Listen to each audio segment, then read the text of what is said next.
maana hiyo, sisi wanaume, kwanza hakikisha kama umeoa, wajibika kwenye nafasi yako. Lakini pili, usiache la kwanza, la pili, la tatu mpaka ukawa ni mlima bila kusuluhisha. Ukishaona kuna viashiria ambavyo sio vizuri, anza kukaa, maana nafasi unao na wajumbe unao wa kuzungumza nao kwamba mwenzangu kuna 1 2 3.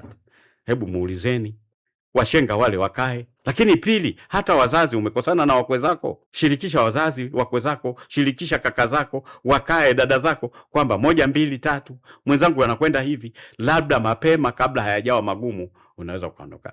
Kuliko ni kukaa ukiendelea kubondwa, na kama imefika mahali unaendelea tu kubondwa, usingoje kifo, manake hiyo ni dhambi, unaruhusu. Chukua hatua kwenye ngazi, na ndio maana nchi ina katiba, ina sheria. Tuchukue hatua katika mazingira hayo, tusikae tu tukiendelea kuumia. Mtoto anaona kabisa kwamba baba ananyanyasika, baba anateswa na mama, baba ananyimwa chakula. Hapana.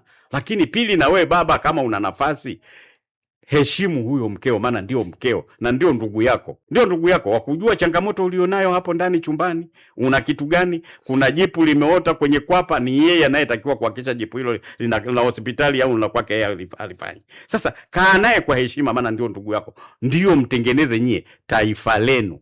Familia ni taifa. Tusifanye tu kama kuigiza. Tukiigiza tutalidondosha taifa, kwa sababu wengine watakuja wenye mila zao watalichukua taifa hili. Kulichukua hawatachukua kwamba ni nchi yao, lakini watachukua maeneo yote, kwa sababu kizazi chetu sisi tutakuwa tumeshindwa kukilea katika maadili ambayo wanapaswa kutoa.